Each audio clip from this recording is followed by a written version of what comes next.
Hello and welcome everyone. This is Zach, aka Redemptor from Midnight Kerfuffles, and this is going to be our first StarCraft 2 video. This game is a match from ASL Week 1. The match is Game 1 of a best of 3 between NoNothing, the pink Protoss spawning in the bottom left, and Redemptor, the green Terran, spawning in the top right on Xel'Naga Caverns. NoNothing is representing Team Protoss, and Redemptor is representing Team DDR. For those who don't know, ASL stands for Apprentice Star League, and it's a grassroots StarCraft 2 team league with a focus on player improvement. The way the league is set up for Season 1 is you have 8 teams, each with their own Master's rank coach. Below the coach you have a Diamond level player, a Platinum level player, 2 Gold, 2 Silver, and 2 Bronze level players. The coach's job is to improve his players using his knowledge of the game, so that they can then beat each other within the league. The Bronzes will play the Bronze, the Silvers will play the Silver, etc., all the way up to Diamond playing Diamond, and the Masters level coach won't play at all. As far as I know, there's no reward or prize for placing first, second, etc. within the league, but improvement is its own reward. NoNothing and I are both Platinum players, however NoNothing has already improved to Diamond. To find out more about the league, check out www.apprenticestarleague.com. Alright, now as far as the game concerned, both players are going to open up pretty standard. The Terran is on 12 supply. He's throwing down his barracks right now. He already has a supply depot up. The Protoss just put down his gateway. Has a pylon up. They're both on 13 now. NoNothing's dropping an assimilator. Got a scouting SCV in here. Redemptor's also putting down some gas. And pretty soon NoNothing scout's going to come in and see what's up. Now the way this is going to work is I don't know a whole lot about Protoss. So I'll do my best and try and guide you through my mindset, my thoughts while I'm playing, and like kind of what I'm thinking and why I do what I do. So I first wall off, and you don't usually see players wall off against Protoss. It's usually against Zerg. I don't know why I do it. I guess it's just routine. It's sort of a comfort zone for me. Let's see what NoNothing doing. Still has 1 gas, 1 gateway. This hidden pylon up here. You're probably gonna throw down something hidden. Just now threw down the cybernetics core. Don't have the second gas. That's an indication of probably some Sentry heavy play, Stalkers as well. As for me, I'm getting ready to throw down a factory. My plan this game is to use the 1-1-1 strategy, which is become really popular at the pro level.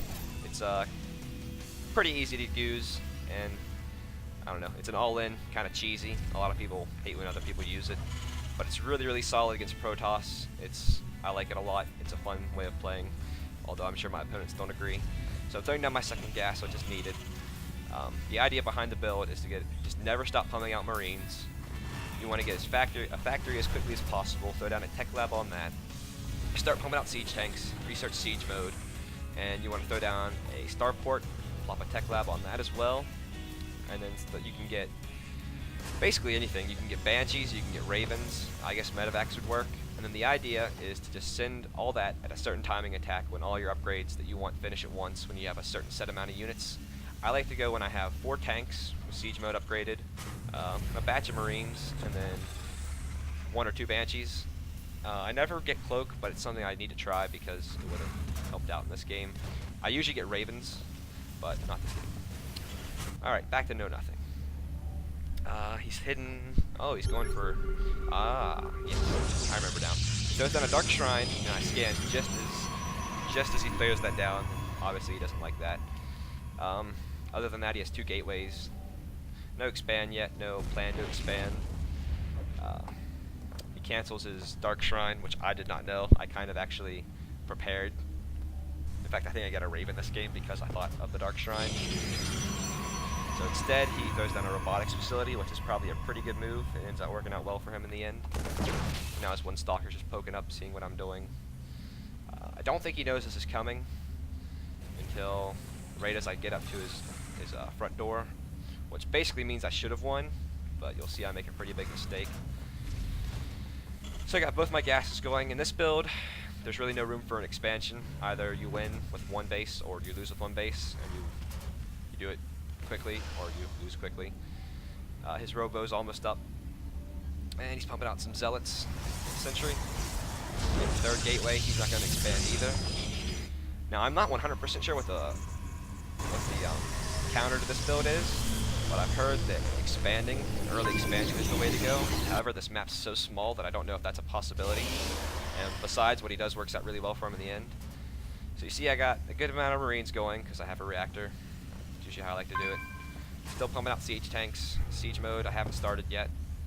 And I'm getting out a Raven, again because I thought Dark Templars were on the way. Kind of a silly mistake on my part. I should have realized that after I scouted it, he was probably going to cancel. But you never know. Here he goes to throw down an expansion. Pretty usual expansion time, I'd imagine. Nothing, not too early, not too late.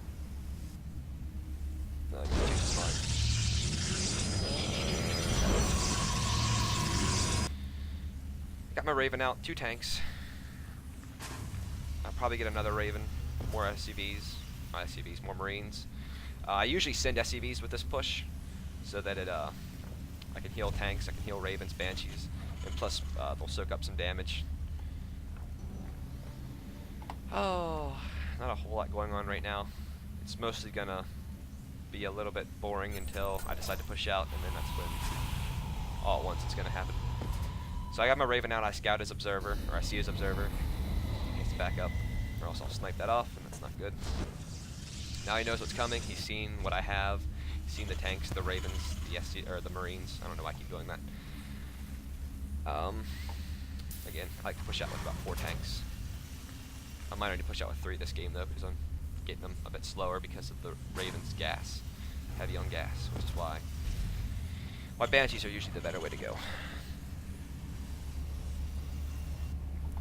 He has a mostly Zealot army right now, and he's going to get Immortals. Yeah, he's pumping out Immortals. And then he researched the Zealot legs, which are really helpful, especially for the 1-1-1. I got 2 Ravens out now. I think I wanted 2 out really quickly in case Dark Templars were coming. A lot of what I did was based on the Dark Templars, which didn't actually happen, so it was a pretty big blunder. Got 3 tanks, batch of Marines, 2 Ravens. I guess I'm gonna wait for the 4th tank. Nope, I'm gonna go right now, because I have my rally point set to his base. Rally to his base, start moving out. I'm probably gonna hit up the watchtower on my way down, just so I can clear that. His army's not too intimidating right now.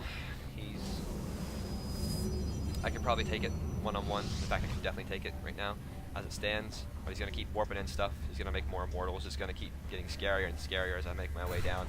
And he had a Stalker on the watchtower, so he knows what's coming. And he makes a really, really, really smart move here.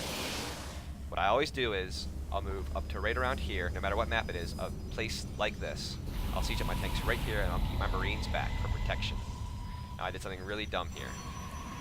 Siege up my tanks, and I move my Marines up by themselves, and all the stuff's back here. Leave my tanks wide open, so they charges in, no damage is done to any of this, and all my tanks die. And then I'm left with Marines against Immortals and charges up. I think I managed to kill it off. Maybe I don't like it, but it's just here, it's dead. The other thing is, SCVs. They weren't there. They were back here. I don't know why they were back here. I couldn't tell you. And that's GG for me. And so that's game 1.